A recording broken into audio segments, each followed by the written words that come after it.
This is part of the special ICC T20 World Cup 2022 transmission on Geo News. मेरे साथ मौजूद है हर दफा की तरह अपना तबसरा लेकर, देसी एनालिसिस लेकर रेहानुल हक। रेहान, कल बहुत बड़ा दिन था पाकिस्तान के लिए, ग्रुप 2 के लिए बहुत बड़ा दिन था, क्योंकि ग्रुप 2 में 3 मैचेस थे और तीनों मैचेस की कोई ना कोई सिग्निफिकेंस थी as far as the final qualification is concern. Being Pakistanis, हमारे लिए ज्यादा सिग्निफिकेंस ये थी कि हर रिजल्ट का पाकिस्तान के सेमीफाइनल चांसेस पर कोई ना कोई इंपैक्ट जरूर था। पहला मैच हमने जिम्बाब्वे वर्सेस बांग्लादेश का देखा, जो आखिरी बॉल पे बांग्लादेश जीता और पाकिस्तान के चांसेस बेहतर हुए। दूसरा मैच पाकिस्तान वर्सेस नेदरलैंड्स हुआ, पाकिस्तान जीत गया और पाकिस्तान के चांसेस और बेहतर हुए। और फिर उसके बाद इंडिया वर्सेस साउथ अफ्रीका, जिसमें हम सबकी उम्मीदें थी कि इंडिया जीतेगा तो साउथ अफ्रीका पॉइंट्स पे पाकिस्तान से पीछे रह सकता है।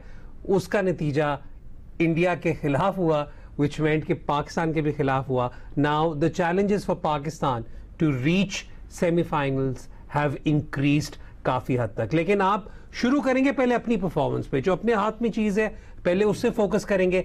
Pakistan beat Netherlands in a convincing manner, score card सामने रखेंगे ताकि we can have this in front of us. एक बहुत ही कमांडिंग बॉलिंग डिस्प्ले पाकिस्तान की तरफ से, जिसमें पाकिस्तान ने रिस्ट्रिक्ट किया नेदरलैंड्स को 91 पर, और ये 91 ऑल आउट भी हुए और आखिरी ओवर की आखिरी बॉल पर 10th wicket Giri, which meant that the bowlers were very very efficient. फिर जब चेस करने की बारी आई तो पाकिस्तान ने ये स्कोर चेस किया at the loss of 4 wickets.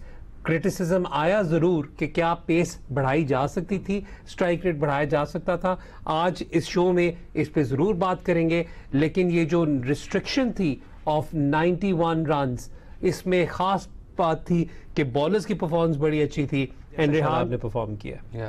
I think overall अगर आप वर्ल्ड कप में अगर वर्ल्ड कप के आप स्टैट्स देखेंगे, तो अगर आप सुपर 12 स्टेज सिर्फ देखेंगे तो fast bowlers are the top wicket takers and spinners, some spinners have done well, लेकिन जितना एक्सपेक्टेशन थी कि इस वर्ल्ड कप के अंदर स्पिनर्स का रोल होगा, बिकॉज वीव सीन कि ऑस्ट्रेलिया के अंदर पिछले 2-3 साल के अंदर spinners have been quite effective, उस तरह नहीं रहे। स्पेशली लेग स्पिनर्स उतने, हालांकि सब ये बात करते हैं रिस्ट स्पिनर्स उतने नहीं रहे, तो शादाब की performances have been outstanding. The other thing that he is providing as a leg spinner is control in the middle overs, and since the last World Cup, yani other than one match Scotland ke against, he has not conceded over 30 runs in a single game. 9 matches, not a single game over 30 runs.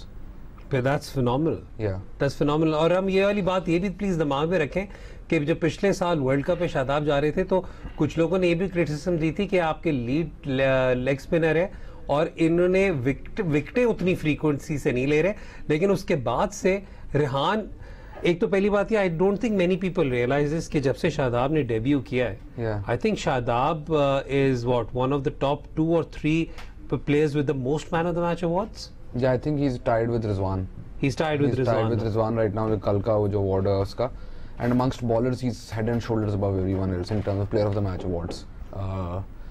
Like batters get more player of the match awards in T20 cricket, but his performances I feel के इस world cup में are even more impressive than UAE के अंदर, क्योंकि आप इतनी cricket वो UAE में खेला हुआ है और उसको UAE की पिचेस का आइडिया है, and pitches also suit leg spin quite a lot there. So this World Cup, I think the way he's bowled in the first 3 games, especially, I know he took wickets in the last 2 games, but his bowling against India, I think, was his best spell yet. His best spell yet. और मैं थोड़ा सा यहाँ पे शादाब खान के बारे में एक और भी यहाँ पे बात कहता चलूँ कि अगर इस वक्त हम उनकी परफॉर्मेंस देखें, जिस तरह रेहान ने बताया कि सुपर 12 में he's taken what 6 wickets at an average of 11 and economy of just 5.50 in Super 12. That's phenomenal. Yeah. He's I think highest wicket taker amongst all spinners in the Super 12 stage. और पिछले world cup से जो आप कह रहे थे wickets नहीं ली, in 9 matches he has 15 wickets. और 4 overs खेले, it's a really good performance. उसके अलावा जो second पे है वो मिचेल सैंटनर है, which is a surprise for me.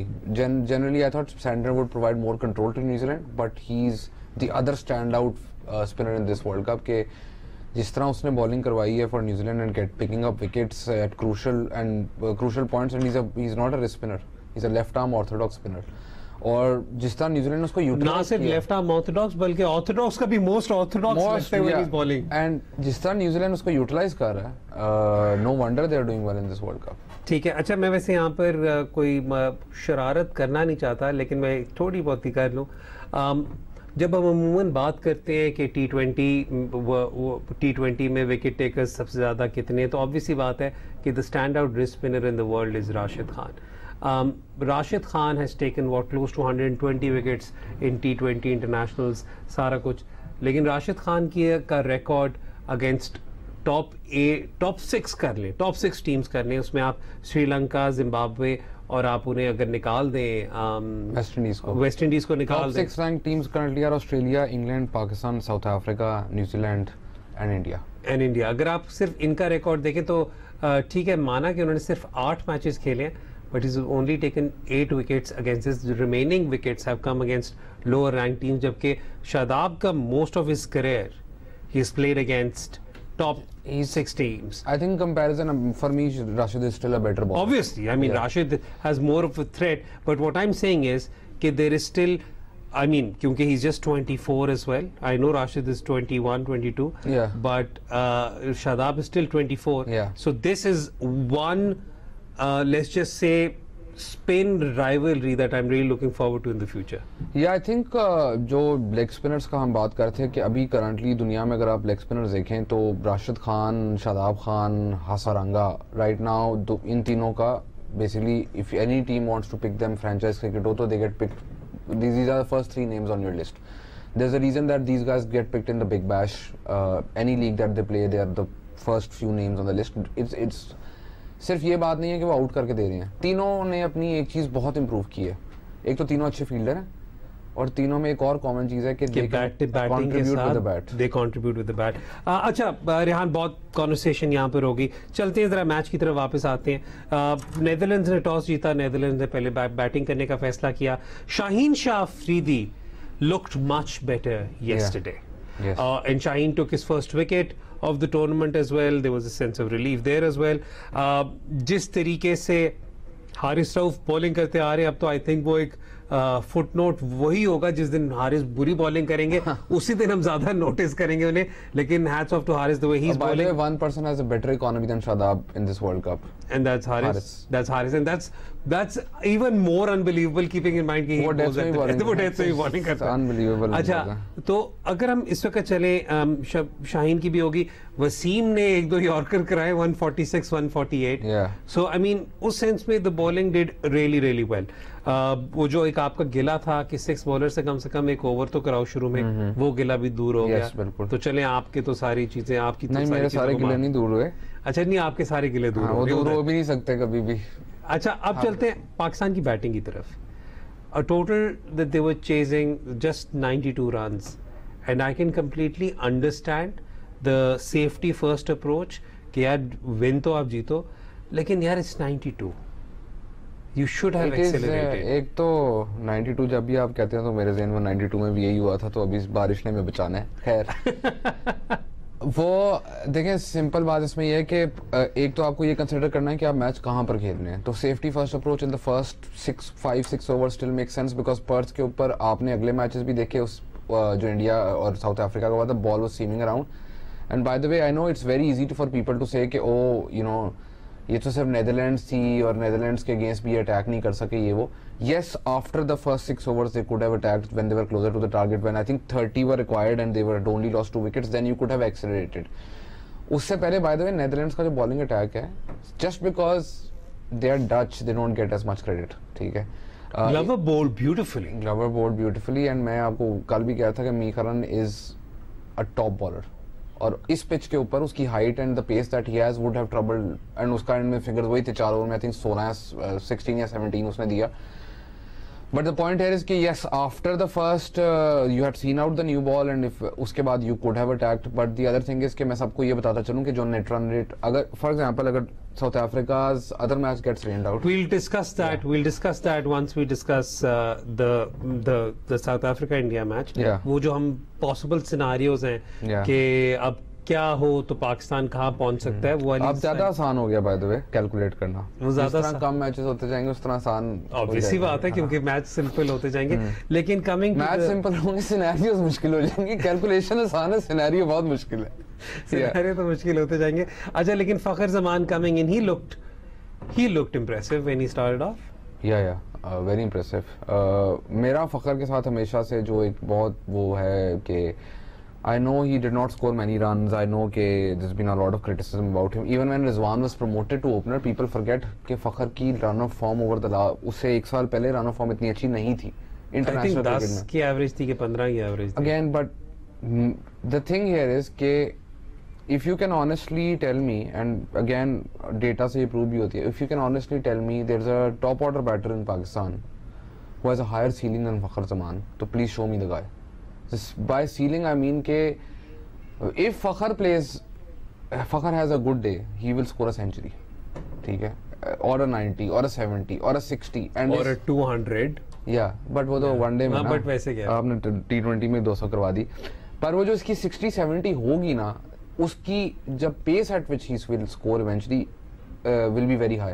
Problem is Fakhar पहली 20 बॉलों पे बहुत स्लो खेलते हैं, कल वो थोड़ा तेज खेलें, लेकिन if he can slightly adjust that first 15 to 20 balls, तो then he becomes an even better player than he is. But पता है क्या, मुझे फ़खर हो गए या आप for example Sohaib Maqsood type batters हो गए, मुझे इनके या आसिफ अली टाइप बैटर्स हो गए, मुझे इनके 15-20 बॉलें स्लो खेलने से कोई इतराज नहीं है, because they easily have the capability of making it up. अगर 15-20 बॉल स्लो खेले तो 17th ओवर में आ रहा है तो फिर नहीं, मेरा मतलब ये कि अगर प्रॉपर, मतलब ये उस किस्म के बैटर्स हैं जो in all likelihood can make up for it, but there are certain like style of play as Sohaib Maqsood for example, it's very we were playing a match against Multan Sultan, so I was digging some data up, and funnily enough Sohaib Maqsood जब अपनी innings start करते हैं, he is one of the quicker starters in Pakistan. Yeah. And that is if he is batting in the first 10 overs. If he comes after 10 overs, it's a very different story. So if he comes in early, he starts scoring, his scoring rate actually increased. The normal scoring rate graph goes like this, his graph is like this, and then it goes like this. So every player has their own strengths and you need to play them to their strengths. अच्छा, मैं ये बताता चलूँ, सोहेब का जिक्र करने का मतलब ये नहीं कि मैं कह रहा हूँ कि सोहेब पाकिस्तान टीम में उन्हें ले आए, मैं सिर्फ आपको सोहेब खुद भी कह रहे हैं कि यार लेकिन ये है कि मैं सिर्फ एग्जांपल दे रहा हूँ कि कुछ खिलाड़ी ऐसे होते हैं जिनमें पूरी कैपेबिलिटी होती है कि अगर वो स्लो स्टार्ट करें भी तो they can more than make up, and Fakhar Zaman for me is always, but I have an issue with that approach overall in T20s because that जब अच्छा चलें ठीक है, आप 15 से 30 बॉल्स आपने खेल ली, उसके बाद आपने एक्सलरेट किया, ठीक है, but what if you get out between those 15 and 30 balls, और उसका हमारे पास बहुत ज्यादा, then you completely rule out the chance of your team scoring big. और ये जो आपने 15 to 30 बॉल्स वाली बात की ना, ये मैट्रिक इसलिए बहुत इंटरेस्टिंग है कि एक दफ़ा जब हमारा वर्ल्ड कप ख़त्म होगा तो मैं कंपैरिजन चाहूँगा कि हम करें कि 15 से 30 बॉलों के अंदर कौन से पाकिस्तानी खिलाड़ी जब आउट होते हैं तो पाकिस्तान टीम को कितना उसका फ़ायदा होता है या कितना नुकसान होता है। वक्त हो रहा है ब्रेक का, ब्रेक के बाद जब वापस आएंगे तो इंडिया वर्सेस साउथ अफ्रीका करेंगे और बात करेंगे कि पाकिस्तान को अब क्वालिफाई करने के लिए क्या क्या रिजल्ट्स उनके हक में जाने के जरूरी हैं। पाकिस्तान वर्सेस नेदरलैंड्स की बात कर रहे थे, अब वक्त हो गया बात करें हम साउथ अफ्रीका वर्सेस इंडिया की। एक बहुत ही खूबसूरत मैच हुआ। अगर आप इमोशंस को साइड पे रखें, जो हमारी इमोशंस थी और हमारी एक्सपेक्टेशंस थी, अगर आप उन्हें साइड पे रखें तो this was a fascinating competition between bat and ball. पहले इंडिया ने बैटिंग की और इंडिया ने जब बैटिंग स्टार्ट की तो शुरू से ही साउथ अफ्रीकन फास्ट बॉलर्स उन पर हावी रहे। इंगीडी वॉज एब्सोल्युटली ब्रिलियंट, राइट, और जिस तरीके से बुमा ने अपने बॉलिंग रिसोर्सेज को मैनेज किया, I think there was some eyebrows raised when we saw that Tabriz Shamsi had been benched, but I mean it worked out perfectly. Some eyebrows raised. I think there was a huge. Imran Tahir ने भी बोला था and everything. But I think Maharaj ko he thinks that he can give control because he has all these express pace bowlers at the other end and he wants control from one of their guys. NGD bowled really well, but I think NGD's wickets are products of how well the others bowl as well. Because they tried pressure इतना build हुआ था, and because उनको ये लग रहा है कि Rabada हो गया, Parnell was swinging the new ball as well, या नॉर्किया हो गया, तो this is the bowler we want to take on, ठीक है, and they tried to go after him and they kept losing wickets. But one of the most stunning innings I've seen, actually 3 really high quality innings. One is Surya Kumar Yadav, the Markram innings and the Miller innings. They're all really high quality given जिस level की bowling हो रही थी, जिस level की मुश्किल pitch थी, the bounce that there was, and वो जो अक्सर बात करते हैं, हम करते हैं बात, एक चीज इंडिया और पाकिस्तान में बहुत कॉमन है, is that they are the 2 worst fielding team in the world over the last 1 year. ठीक है, I think CricViz, Freddie Wilde वगैरह ने पोस्ट भी किया हुआ था कि the only team which is a higher drop catch percentage than Pakistan since the last T20 world cup is India. तो एंड रन आउट चांसेस भी मिस हुए, सब कुछ हुआ। अच्छा रेहान, पहले इससे पहले bye the way it was a high quality game between bat and ball, but it was in terms of fielding quality it was really poor. No, but the South African fielding, some of the catches, especially Rabada ne jo dono catches I'm talking about India's quality, or like they चले run out आप throw मारते miss होता है, जो शर्मा का run out miss था वो तो वो भाग के भी आउट कर सकता था, बट या सो या I think the field India का फील्डिंग का मसला काफी देर से है। अच्छा, मैं यहाँ पे थोड़ा सा ये भी ओपिनियन आई थिंक मेरा ये है कि अगर शम्सी को उन्होंने ड्रॉप किया था तो प्रॉब्ली उसके पीछे एक थिंकिंग ये भी थी कि चलें ठीक है पेसर्स को पैक करें on this Perth pitch, plus with Keshav Maharaj and also having the luxury of Markram, उसे शायद ये भी फीलिंग हो कि यार okay we have at least matchups के लिए 2 बॉलर्स अवेलेबल जो इनकी स्पिन, जो इनके बैटर्स के लिए आ सकते हैं। I mean right arm of, जिस तरह हम ऑलरेडी काफी ज्यादा बात कर चुके हैं, लेफ्ट आर्म ऑफ। बिल्कुल आप ठीक कह रहे हैं, उनके तो कोई 150 लेफ्ट हैंडर खेल रहे थे ना कि मार्करम से उन्होंने बॉलिंग करवानी थी। ठीक नहीं, बट हम ऑलरेडी वाली बात कर चुके हैं। मैं आपके पिछले शोज की रिकॉर्डिंग जहां पर आपने कहा कि ऑफ स्पिन पे फंसते हैं ठीक है, पर वो ऊपर वाले आउट हो गए थे। अच्छा, और पर्थ पे खेल रहे थे। अब तो वेन्यू भी कंसिडर होता है ना मैचेस में ये तो नहीं होता कि जाके कहो कि ओहो ये तो फंसते हैं इसमें और वो पिच स्पिन ही ना हो रही हो और वो स्पिनर को पढ़ने सकते, ऐसे तो नहीं होता। But yeah I think they South Africa use their resources really well, India bowled really well, the fielding let them down, but some of the shots from Miller are crazy. हाँ, crazy shots. अच्छा, मैं यहाँ पे ये भी बताता चलूं, मुझे पता है कल से कंस्पिरेसी थ्योरीज चल रही हैं, सब कुछ हो रहा है, प्लीज डोंट स्टार्ट दैट। नहीं तो अभी आपको मैं मजे की बात ये बताता हूँ, कंस्पिरेसी थ्योरीज जो चला रहे हैं। So if India lose to Bangladesh, India might be knocked out of the world cup. या और if they lose to Zimbabwe they will be knocked out of the World Cup. अगर उनके अगले दोनों मैचेस वॉश आउट हो जाते हैं, and then they will also get knocked out. That also depends on Pakistan's results. But what I'm saying is, why would a team in these weather conditions जहाँ पे thunderstorms हैं, I know आगे जो है weather clear है, ये वो by the way weather clear, इस तरह तो MCG पे 90% चांस बारिश का था, उस दिन बारिश में 40 ओवरों का पूरा मैच हो गया पाकिस्तान और इंडिया का।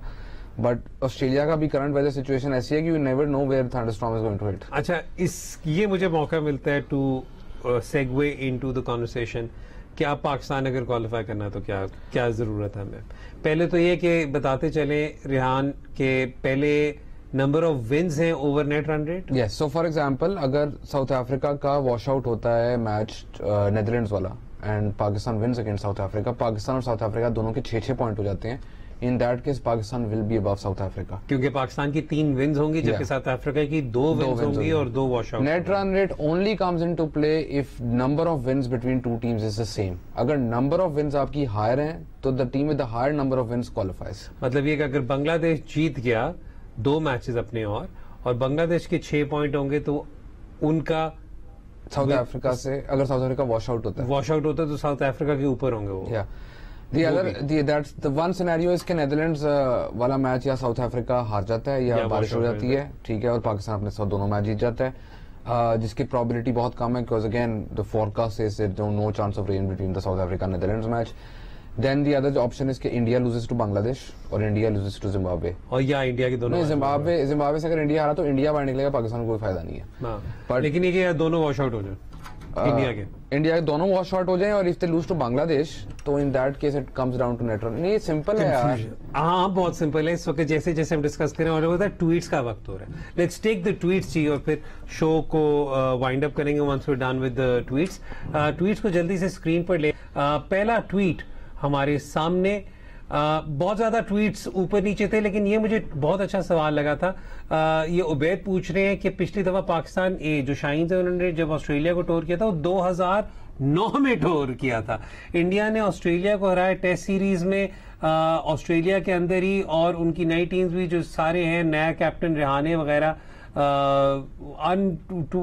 कोई 25 से 30 अनऑफिशियल टेस्ट उन्होंने खेल चुके हैं सेना कंट्रीज 12 मंथ्स ए क्रिकेट, जबकि हमने 2009 से कोई 8 ओवर नहीं किया हुआ इन ऑस्ट्रेलिया। बिल्कुल ठीक बात है। Great question. Great question. By the way, in the mid 2000s, Pakistan had a really good A team. जिसकी obviously because Pakistan's batting was so good from 2005 के इंजमाम, मोहम्मद यूसुफ और यूनुस खेल रहे थे, तो a lot of players who were doing well for the A team couldn't get in. Then there were people like Rana Naveed and all these guys who, by the time they came into the Pakistan team, weren't at their peaks.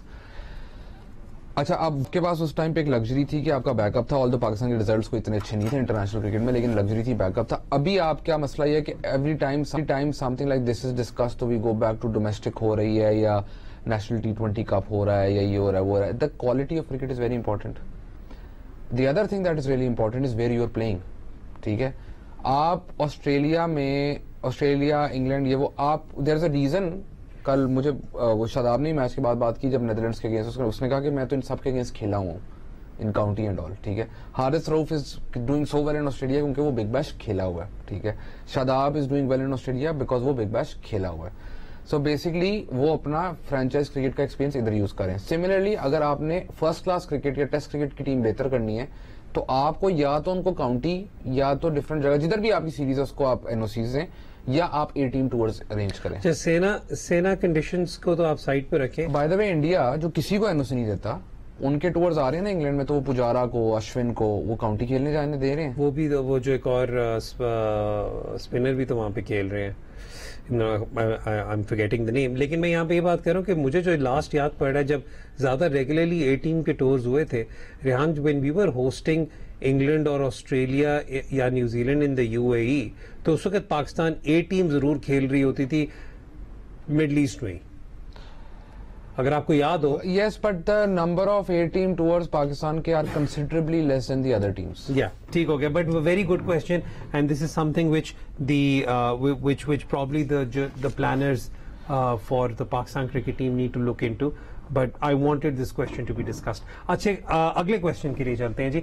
आपके bye the वे बहुत ज्यादा overlapping सवाल भी थे, लेकिन अच्छा ये सवाल थोड़ा सा अनम नदीम पूछ रही हैं कि हम कैसे टॉक्सिक स्पोर्ट्स जर्नलिस्ट से छुटकारा पा सकते हैं who keep getting accreditations and sponsored trips but don't deserve any of it. Anam, एक तो पहली बात ये कि मैं आपको ये बताऊं कि ये मेरी भी एक बहुत ज्यादा पर्सनल पेट पीव आप कह लें होता है when we see some unnecessary controversy being stirred। लेकिन पहले तो मैं ये कहूँगा कि प्लीज आप सब जर्नलिस्ट को एक उसमें नहीं डाल सकते। Some of these journalists have been in this field for over 20 odd years and they have massive contribution towards the game of cricket in Pakistan. I think our question is generally directed to जो toxic journalist वगैरह यार अब उसके अंदर भी, and I think the question is more to do about the fact के you know some of them, her question is not my opinion, her question is some of them merit की भी बात हो रही है कि you know why are they, I don't agree with cancelling anyone's accreditation, I don't agree with that because मेरा और आपका पॉइंट ऑफ व्यू डिफरेंट होगा। मेरे ऊपर बहुत लोगों ने काफी दफा बोला हुआ है, पर मैं उसकी एक्रेडिटेशन कभी कैंसिल इसलिए नहीं करूंगा बिकॉज दैट मीन्स के जो भी आपके ओपिनियन से डिसएग्री करता है आप उससे वो कह रहे हैं, मतलब अगर आप उसको बैन कर रहे हैं that's not that's in my opinion very dictator like. I think more responsibility lies with the editorial boards of these journalists जहां से कोई ना कोई एडिटोरियल पॉलिसी आएगी। एक तो पहली बात ये है, दूसरी बात मैं आपको ये जरूर कहूंगा कि क्योंकि जहां तक एक्रेडिटेशन की बात की रेहान इज एब्सोल्युटली राइट कि अगर आप पीसीबी की बात करते हैं तो पीसीबी एज एन अदारा has to give accreditation to these major news